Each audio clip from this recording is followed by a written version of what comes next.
अनिशा, तू आणि मी आम्ही कधीही जी ऐकलेली नाही, पाहिलेली नाही अशी बिन पाण्याची शेती आपण आज बघणार आहोत. आता बिनपाण्याच्या शेती बोलल्यानंतर आम्ही इथे हरभरा लावला तरी होतो, भुईमुग लावला तरी होतो, बीट लावला तरी होतो, मुळा होतो, गाजर होतो, सगळी हर एक शेती, लसूण पण आम्ही लावून इथे. अरे वा, जवळपास 100 किलो गवार खुडण्यासाठी तुम्हाला किती तास वाकून उभं राहावं लागत असेल ह्याची तुम्ही कल्पना नाही करू शकत. काळा मुड्डा येतो तिला. अच्छा, कधी कधी सफेद मुड्डा येतो. अच्छा, हे म्हणजे नक्की काय आम्हाला सांगा. आता संध्याकाळचे 5 वाजलेले आहेत.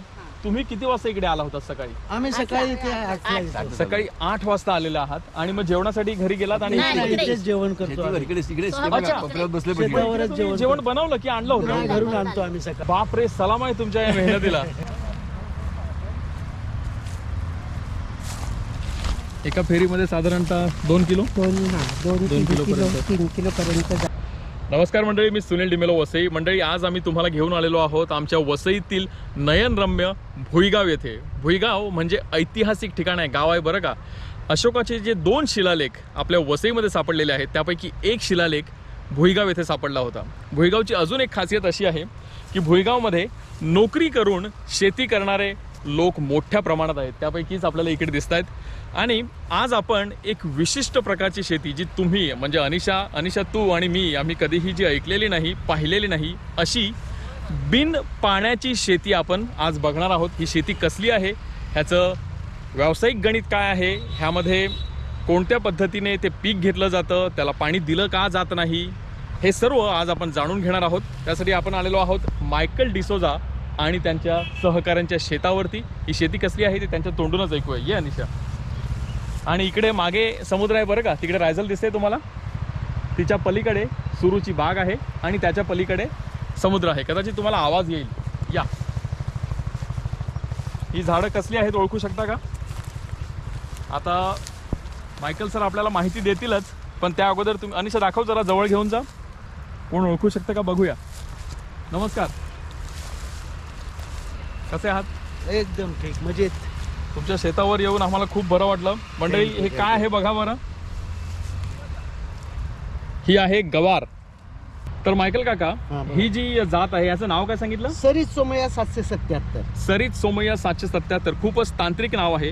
ह्यामध्ये आणि आपली गावठी जी गवार असते ह्यामध्ये काय फरक आहे? गावठी गवार काय असते, गावठी गवार वाढीला जास्त होते आणि ती फळ लेट द्यायला सुरुवात करते. अच्छा. आणि ही गवार आमची जी लावतो आम्ही, म्हणजे संकरित बियाणं, ते आम्हाला 43 ते 45 दिवसामध्ये फळ देते. अच्छा. आणि ही झाडं जी आहेत आता खूपच छोटी आहेत, आपल्या गुडघ्यापर्यंत आलेली आहेत, पण फळ येतं याला. फळ येते. आणि तुम्ही सांगताय की जी गावठी असते ती आपल्या कमरेच्या वर जाते, तेव्हा ती फळ द्यायला सुरुवात फळ होते. द्यायला हा एक सुरुवात मोठा होते. फरक दिसतोय मला तरी मोठा वाटतं. फरक आहे. आणि किती दिवसामध्ये हे फळ येतं? हे 43 ते 45. अच्छा. आणि तुम्ही सांगितलं सुरुवातीला की ह्याला आम्ही पाणी देत नाही. बिन पाण्याची शेती. बिन पाण्याची शेती. बिन पाण्याची शेती आहे. हे नक्की आम्हाला जरा सांगा ना, हे कसं काय, हे झाड कसं काय जगतं? हे झाड असं जगते की बाजूला समुद्र किनारा आहे आणि समुद्राला भरती आल्यानंतर त्याचा जो ओलावा असतो तो ह्या जमिनीला मिळतो. अच्छा. तो ह्या जमिनीला मिळतो आणि त्यामुळे खालून रात्रभर त्याला ओलावा चढतो. तुम्ही इथे दाखवू शकता का? दाखवू शकतो. म्हणजे आता मार्च उगवलेला आहे मंडळी. पावसाचं पाणी तर गेलेलं आहे, सुकलेलं असेल पूर्ण. आता हा जो ओलावा आपल्याला दिसेल कदाचित इकडे, बघा ही ओली जमीन आहे, ओलसर आहे. ओलसर. अच्छा. ओलावरती ती जाते. जसं आपली खारटान जमीन असते आणि तिकडे कधी कधी ते भरतीचं पाणी आलं की खाडीने ते सर्व ओलावा होतो, कधी कधी चिखल देखील होतो. तसं इकडे होतं का? नाही, तसं काही होत नाही. चिखल होत नाही. चिखल होत नाही. आम्ही याची काय सांगतो तुम्हाला बघा, आम्ही ही ऑक्टोबर नोव्हेंबरच्या महिन्यात आम्ही जर चालू केली ही मारायला, तर डिसेंबरच्या जवळजवळ 43 दिवस पकडून चालायचे आणि मग ती चालू होते. ती आमची मे जून पर्यंत, म्हणजे आपला पाऊस चालू होईपर्यंत ही आमची गवार चालू राहते. म्हणजे 5-6 बारामाही शेती आहे. अच्छा, म्हणजे 5-6 महिने येत आरामात चालते. आणि तुम्ही ह्याचं पीक जे आहे ते तुम्ही डिसेंबर पासून सुरू झालेलं आहे तुम्ही म्हणताय. पावसामध्ये इकडे भात शेती होते. अच्छा, मग इकडे तुम्ही ह्याचं आलटून पलटून काय पीक घेता आम्हाला जरा सांगा ना. आता आम्ही पावसाळ्यामध्ये इथे आम्ही फक्त काय करतो, भात शेती घेतो. त्यानंतर उन्हाळा उगवल्यानंतर आम्ही पहिले ह्याच्यामध्ये मुळा पण लावतो पहिला. अच्छा. ते मुळ्याचं पीक घेतल्यानंतर मग परत ती जमीन आम्ही नांगरून त्याला गवार लावतो.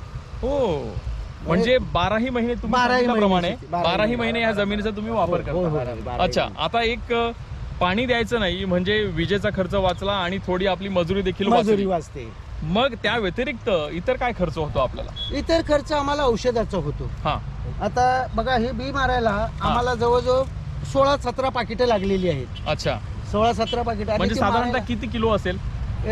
17 पाकिटं 18 पाकिटं पकडा 9 किलो पकडा. 9 किलो म्हणजे 9 किलो. अनिशा एकदा हा परिसर दाखव जरा. ही जवळपास 20-25 गुंठे जागेवरती ही गवार लावलेली आहे आणि त्याला 20 किलो हा 20 पाकिटं 20 पाकिटं म्हणजे 9 किलो 9 किलो बियाणं लागलेलं लागलेलं आहे. आहे. आणि ह्याला आमच्या भाषेमध्ये गवार मारणे असं म्हणतात बरं गवार का. मारणे. म्हणजे ज्याप्रमाणे आपण वाल मारते वाल आहोत, मारते आहोत. जेव्हा वाल मारते आहोत तर ही गवार मारली जाते. होय. मंडळी आपल्यासोबत इजाबेल काकू आहेत. त्यांना गवार मारल्यानंतर ह्याची निगा कशी राखली जाते ते आपण विचारूया. सांगा ना आम्हाला. ही आम्ही पहिला शेती साफ करतो, हा मग ट्रॅक्टर लावतो, ओके. त्याच्यात खत आणि पावडर दोन्ही गोष्टी आम्ही एकत्र टाकतो. अच्छा नंतर ती परत प्लेन करतो. हा नंतर त्याच्यात अशा पायाने पाट्या करून हा. हे गवारीचं बी एक हत्यार असते, अच्छा त्या हत्याराच्या ह्याच्याने एक बी आम्ही टाकतो. हे ह्याच्यात हत्यार म्हणजे कोणतं आपलं? पुडी ही असते. बी नाही हा. म्हणजे आपली कुदळी कशी असते हा. तशी आम्ही एक छोटी एक छोटंसं हत्यार असतं. छोटूस असं हा असते. मग ते खणायचं आणि एक हा, बी एक बी टाकायचं एका जागेत. बियाणं छोटं असतं हा. ना, ज्वारीचं बियाणं बियाणं छोटं खूप असतं. छोटं असतं का? मग हा. एक बी त्या पाठीमध्ये सलग लावत असतो. आम्ही 4-5 हा. जणी बसलेले असतात, हा. पाट्या पाडायच्या आणि त्याच्यात एक बी बरोबर. लावत जायचं. ओके हे म्हणजे लावण्यापर्यंत झालं. हा. मग ते रुजलं नाही एकदा हा. 2 पानाची झाली ना, ती 2 हा. पहिलं पानं अच्छा येतात. 2 पानं येतात. ओके पहिली 2 पानं आली ना, हा त्या दिवसापासून शेवटपर्यंत तिला औषधाची फवारणी 8-8 दिवसांनी करायला लागते. करावीच लागते. हा. काय येतं म्हणजे त्यावरती नक्की कोणता रोग, कोणते मग- कीटक वगैरे? मग अशी पाखरूस छोटस येतं, हा. मातीला त्याला कीड येते कधी हा, कधी हा, अशी असते. मग थोडीशी अशी कशी ह्याला आता तुम्हाला दाखवायसाठी हे बघ हा. अशी असते. ही बाजारात घेतली अच्छा जात हे नाही. बघा अनिशा, हे बघ हे जे दिसतंय ना, हा डॉट दिसतोय ना पांढरा पांढरा, हा पांढरा जो आहे हा हा हे ते पकडते. आलं पाहिजे नाही. आलं त्यासाठी पाहिजे ना, म्हणून आम्ही सुरुवातीपासूनच ते औषध फवारणी करत असतो. करावी लागते. काळा मुड्डा येतो तिला, अच्छा कधी कधी सफेद मुड्डा येतो अच्छा गवारीला. हे म्हणजे नक्की काय आम्हाला सांगा. का काळा मुद्दा असतो म्हणजे म्हणजे काय? हा हे असते ना, हे हा. झाड पूर्ण काळं काळं होत जाते. मग अच्छा, शेंग येते ना, हळूहळू. शेंग येते ना, ती हा. पण काळीच पडते. अच्छा आणि जो पांढरा असतो ना, हा तो वरती पांढरा आला ना, ते शेंग त्याची अशी वेलवेल येते त्याची. ओ मग अच्छा. शेंग तशी बाजारात घेतली जात नाही नाही. घेणार, शेंग बरोबर. अशी घेतली जाते फक्त हा बाजारात. ही बघा कशी आहे सरळ शेंग. एकदम. वा अशी घेतली चकचकीत जाते. एकदम. हा म्हणून त्याच्यासाठी एवढी आम्हाला त्याची निगा निगा करायला राखावी लागते. हा ही अच्छा. शेवटपर्यंत आम्हाला असं करायला लागतं. करत राहावं लागतं. मग ते मारताना सुद्धा आम्हाला एक मजुराला 400 रुपये द्यायला लागतं संध्याकाळपर्यंत. ते एक हो. मजूर आमचं फक्त एकच पाकिट बी घालतो दिवसभरात. अच्छा. हा. कारण ते एक टाकायचं ना, तो हा, खर्च असतो बरोबर आम्हाला. बरोबर. मंडळी आपल्यासोबत रुबीताई आहेत आणि रुबीताई मला आता गवार कोणती खुडावी, कोणती निवडावी व्यवस्थित ते शिकवणार आहेत. ताई सांगा ना कोणती खोडली पाहिजे नक्की. आता तुम्ही बघा हा. ह्या 2 खुडायच्या. अच्छा मग हे तुम्ही कसं ठरवलं, त्याचा आकार आणि कसं काय? आता बघा ही तुम्हाला मोठी दिसते की नाही, ही हा. बारीक दिसते की नाही. हा, मग ही कवटी आमची कोवळी पुढच्या आहे वेळेला एकदम. येणार. हा. ओके मग ही आणि आम्हाला- हे मी देठासहित तोडायचं काय हा, असं? मग तसं नाही. हा हे असं बघा, असं तोडायचं. अच्छा ओके. हे बघा इकडे हे- भरपूर आहे. हे असं तोडायचं. हे बघा वा काय स्पीड आहे. हा हे असं तोडायचं. जेवढी झाली आहे बघा. हा. हा मग जेवढी अच्छा हे झाली आहे खूप ना, महत्व तेवढीच- होतं. एका तेवढीच झाडावरून तोडायची. किती निघाल्या बघा. अशा बापरे. बघा. अशा ह्या तोडायच्या अच्छा. असतात. हम्म. अच्छा रुबीताई, आता आपल्याला इजाबेल ताईंनी काकींनी सांगितलं की किती आणि कशी निगा राखावी लागते, कसं औषध द्यावं लागतं. मग ही सर्व औषध, ही सर्व मजुरी, ही सर्व मेहनत हम्म. आणि बाजाराचं गणित हे फायद्याचं आहे की नाही हे आम्हाला जरा सांगा ना. जर गवारीला भाव असला ना तर हा. आम्हाला ते फायद्याचंच आहे. अच्छा अगदी जर 30 रुपयामध्ये गेले तर आम्हाला त्याच्यात काही फायदा भेटत नाही. हा पण समजा 50च्या वरती गवारीला भाव असला तर आम्हाला त्याचा फायदा आहे. अच्छा मग आता हा म्हणजे आपलं असतं. रोजचं पोट भरते. पोट, हा. मजुरी. मजुरी सुटते असं. हा. आम्ही घरचे काम करतो, घरी काम म्हणजे करतो. ह्याच्यात बरोबर. आपलं बँक बॅलन्स होत नाही किंवा फायदा- मुलांचं घराचं कर्ज भरत नाही. या बरोबर. 2 गोष्टी बिलकुल होत नाही. आपला संसार होतो, घरातला किचन मधलं होते फक्त. आपली जमीन साफ राहते, हा, आणि आपलं किचन- शरीर निरोगी राहतं. हा, आणि आपल्या 5-6 माणसाचं कुटुंब असेल ना, हा. ते पोचलं जातं बस अच्छा एवढंच. म्हणजे संसार सुटतो हा, थोडक्यात. हा मग हा खुडा जो आहे तो साधारणतः किती दिवसांनी आपण करतो? आम्ही 5 दिवसांनी करतो. अच्छा आणि आता ह्या जवळपास 20-25 गुंठ्याच्या जागेवरती 5 दिवसाने साधारणतः किती किलो गवार निघते जवळजवळ 200 किलो पर्यंत गवार निघते निघायला पाहिजे. एका दिवसात? नाही, एका दिवसात आम्ही 100 किलो तोडतात. अच्छा. दुसऱ्या दिवशी परत आम्ही हा 100 एका किलो दिवसात तोडतो. होत नाही हे होत नाही. एवढं मोठं क्षेत्र आहे म्हणजे 10 म्हणजे माणसं सुनील असतील ना, काय आहे ना इथे मजूर नाही आहेत, हे हा, स्वतः हे स्वतः येतात आहेत. आणि स्वतः खुडतात. आणि ह्याची गंमत एक अजून गंमत आहे हा, ती तुम्हाला आम्ही सांगूच.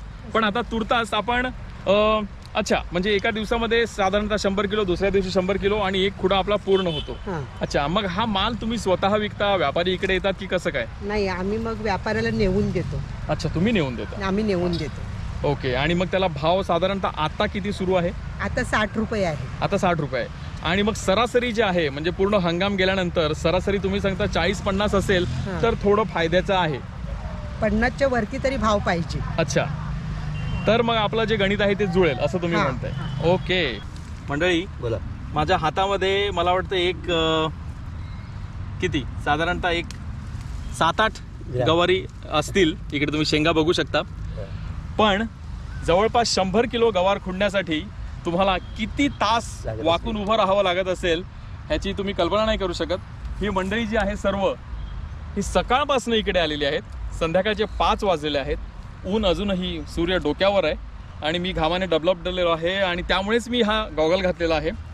हे झाड खूपच नाजूक असतं आणि त्यासाठी काय निगा राखावी लागते आम्हाला सांगा ना जरा. हे जे झाड जे आहे ना हा. फार नाजूक असतं. हां, ते तोडताना फार काळजी घ्यावी लागते. अच्छा. नाहीतर ते मुळासकट ते वर येतं. उपटला जातं. आता तुम्हाला एक गंमत सांगतो. इकडे 1 2 3 4 5 6 लोक आहेत. त्यापैकी 5 लोक नातेवाईक आहेत. एक आमच्या ताई ज्या आहेत त्या कामगार आहेत. तर हे 5 लोक कसे काम करतात तुम्हाला माहिती आहे का? आमच्या भाषेमध्ये आणि बघा ना तुम्ही बरोबर, जरा. बरोबर. हा? बरोबर. आमच्या भाषेमध्ये आम्ही म्हणतो वरांगळो. वरांगळो म्हणजे काय? आता आपली जमीन तुम्ही सांगा. आलटून पण एकमेकाला मदत करणं. बदली मदत करतो की आता मजुराचा तुटवडा आहे. हा. होळीनंतर मजुराचा तुटवडा भासवतो कारण ती मजूर लोक आपल्या गावी निघून जातात. बरोबर. त्यामुळे ही गवार ना जर 5-6 दिवस ना तोडली तर ती एकदम फुकट जाते. मग ती तोडायची लायकी राहत नाही. हा, मग ती औजार. त्यामुळे ती लायकी राहत नाही. त्यामुळे तो आम्हाला शेतकऱ्यांचं मग खूपच हे नुकसान होतं आमचं. बरोबर. त्यामुळे एकमेकाला आम्ही एक मदत करू आणि मदत एकमेकाची गरज भागवली जाते. त्यामुळे आता मी तुम्हाला सांगतो.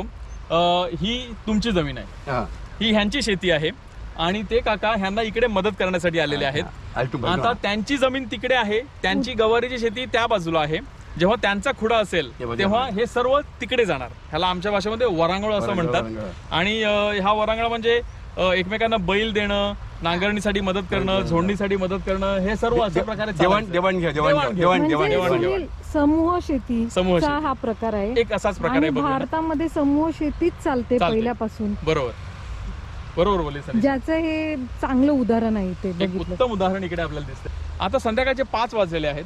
तुम्ही किती वाजता इकडे आला होता सकाळी? आम्ही सकाळी इथे 8ला येतो. सकाळी 8 वाजता आलेले आहात आणि मग जेवणासाठी घरी गेलात आणि नाही, इकडे- इकडेच. इथेच जेवण करतो आम्ही. इकडे अच्छा. बसले शेतावरच तुम्ही जेवण बनवलं की आणलं नाही, होतं? घरून आणतो आम्ही सकाळी. अच्छा, घरून डबा घेऊन आलेले आहेत डबा मंडळी. घेऊन येतो. हो. आणि दुपारी थोडा वेळ आराम केला. एकला एकदम- आम्ही उतरतो आणि परत 2 वाजता लागतो इथे. बापरे, सलाम आहे तुमच्या या मेहनतीला. म्हणजे आम्ही कल्पना नाही करू शकत. आता अर्धा तास पण झाला नसेल आणि मी घामाने अक्षरशः निथळतो इकडे. आणि तुम्ही सकाळपासून म्हणजे किती तासाची मेहनत झाली ही.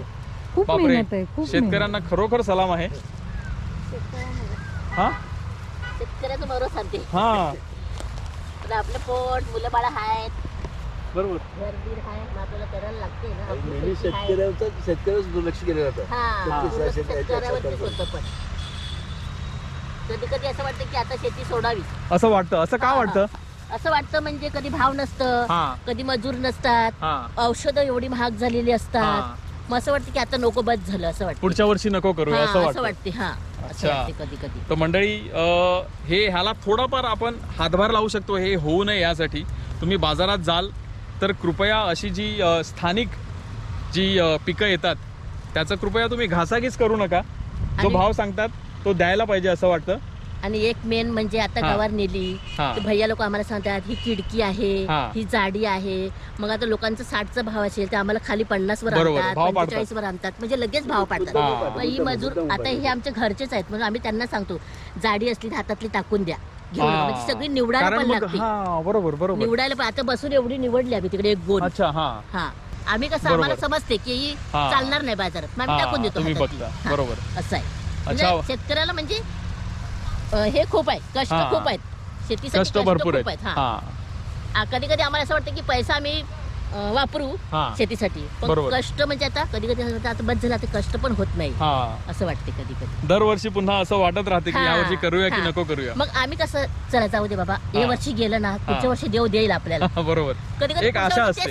आशा त्या आशेवरती आम्ही माणूस- आशा करून बरोबर. करून एवढी वर्ष आम्ही ही बरोबर. शेतीच करतो. साधारणतः किती वर्षापासून ही गवारीची शेती सुरू आहे? ती सुरुवातीपासून म्हणजे माझे आजोबा वगैरे आहेत तेव्हापासूनच हे करतो. म्हणजे आपण सांगू शकतो 60-70 वर्षांपूर्वी, 80 वर्षांपासून इकडे गवारीची हा. शेती होते. होय होय होते. बापरे. अगोदर गावठी होते, आता जे संकरित बियाणं हा, आल्यामुळे आता संकरित बियाणं. बदल तेव्हा गावठी म्हणजे कसं गावठी लावायची, मग ते आपल्या एक जागा ठेवायची, हा ती तोडायचीच नाही. बरोबर. ती वरची खालची एक आणि मग? आधी पहिला अशा आले ना ती तोडायची, हा. नंतरचं तोडायचं ना, ती ठेवूनच द्यायची. हा. मग ते झाडं एवढी व्हायची ना, हा. मग अर्ध्यात आली ना का परत हा. वरची तोडायची, मधली दोनाच्या मधली ठेवायची. ठेवायची, मग ती तोडायची, सुक्की काढायची, हा. घरी न्यायची, सुकवायची, उखळ आणि मुसळ असं त्याच्यात कुटायची. कुटायची आणि ते बी करायचं. वा. असं होतं पहिला. हा, पूर्वी पण होतं. आता आम्ही मग आता हे ते आमची आई वगैरे करायची. गावठी बियाणं राहिलेलं आहे का की नाही, ते गेलं गेलं ते? सगळं. ही गवार आम्ही बाजारात नेऊ शकत नाही, कारण हिला दाना दिसतोय आता. अच्छा. आणि व्यापारी लोकांना त्याच्या डोळ्याला हे नेमकं समजते. हा, म्हणजे ही काही जून झाली आहे का आपल्या भाषेने? ओझले. ओझले. हा, जाडी झाली. जाडी झाली आहे. अच्छा, ही चालणार नाही. आणि ही जर नेली तर ह्यामुळे इतर तुमच्या इतर भावावर फरक भावावर पडू शकतो. परिणाम त्यामुळे होऊ ही आपण निवडून काढणे काढणे हे महत्त्वाचं चांगलं आहे असते. आपल्यासाठी. तर काका, इकडे फक्त गवारीची शेती होते बिन पाण्याची की इतरही काही पिकं घेऊ शकतो आपण? सगळे आम्ही पिकं घेतो. हा. बघा आता बिनपाण्याची शेती बोलल्यानंतर आम्ही इथे हरभरा लावला तरी होतो, भुईमुग लावला तरी होतो, बीट लावला तरी होतो, मुळा होतो, गाजर होतो, सगळी हर एक शेती, लसूण पण आम्ही लावून इथे. अरे वा. हा, सगळी बिनपाण्याची शेती आहे. मग हे म्हणजे ही जमीनच एवढी सुपीक आहे, सुपीक आहे. समुद्र जवळ आहे, हे काय आहे? समुद्र जवळ असल्या कारणाने ह्याला रात्रीचं ओल चढते. जेव्हा हा. भरती येते हा. त्यावेळेला सगळ्या जमिनीला ओल पोचते आणि मग त्याच्यावरती ही आमची शेती वा. एकदम पण एक खार सक्सेसफुल. नाही का होत? हा, खारी नाही का होत जमीन? नाही, जमीन खारी होत नाही. इथे तुम्ही फक्त 4 फूट जरी खोललं ना तरी तुम्हाला गोड पाणी गोड भेटणार. अरे वा. गोड पाणी, एकदम गोड पाणी. 4 समुद्र फूट खोललं अक्षरशः 200 ज- मीटर वरती पण नसेल, 200 मीटर वरती पण नाही. तरी पण हे खार नाही होती जमीन. सगळी पाणी गोड पाणी, इकडे गाय विहिरी आहे, तिकडे गोड पाणी. हा. विहिरी आहे इकडे विहीर आहे, इथे आमच्या बाजूला, तिथे एक विहीर आहे माझ्या बाजूला, विहीर आहे ना तिकडे, तिकडे पण विहीर आहे. तिकडे एकदम हे बाजूला, कारले आहेत, समुद्राच्या तिकडे बाजूला आहे. विहीर आहे, तिकडे तरी पण गोड पाणी. एकदम गोड. म्हणजे 50 मीटर आहे तिथं, 50-100 मीटर आहे पाणी तिथं. पाणी गोड. एकदम वा. पाणी गोड. मंडळी, इकडे जाणकार असतील, आम्ही तरी पहिल्यांदाच हे ऐकतोय की पाणी बिलकुल न देता इतक्या प्रकारची, इतक्या मोठ्या प्रमाणावरती ही शेती करता येते. इतर कुठे अशी शेती होते का? की मला वाटतं वसईच्या शिरपेच्या मध्ये हा अजून एक तुरा खोवला गेलेला आहे, जो आम्हाला तरी इथपर्यंत माहिती नव्हतं, आज पहिल्यांदा माहिती पडलेलं आहे. तुम्हाला हे पहिल्यांदा माहित पडलं का? तुमच्या इकडे अशी वेगळ्या प्रकारची शेती होते का? नक्की कमेंट करून सांगा. आणि ह्याला जर जास्त ओल असलं ना तरी पण आमची शेती मरून पण जाते. बरोबर. त्याला एक ठराविक प्रमाणात ओल जे लागते ते आमचा समुद्र पुरवत असतो. वा. हा. म्हणजे निसर्ग कशा निसर्ग पद्धतीने देतो आम्हाला. वा. होय होय. निसर्ग देतच राहतो, आपल्याला फक्त फक्त घेता आलं घ्यायची घेता आलं हिंमत पाहिजे. हा.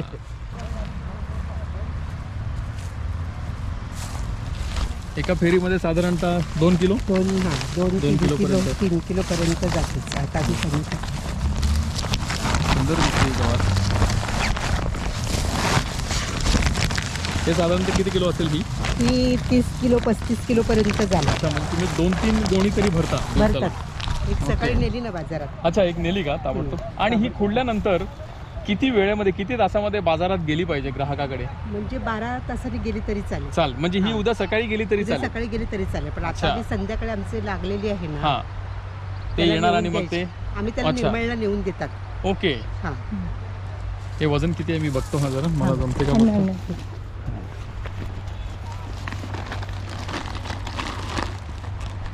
हा आहे, म्हणजे साधारणतः 25-30 किलो तरी असावं एक गोण आहे. मग सकाळी खुडलेली त्यांनी सांगितल्याप्रमाणे घेऊन गेले. आताची आता हे स्वतः निर्मळला जाऊन देणार आहेत. निर्मळला एक व्यापारी आहेत तिकडे देणार आहेत. चला आपण जाऊया पुन्हा एकदा.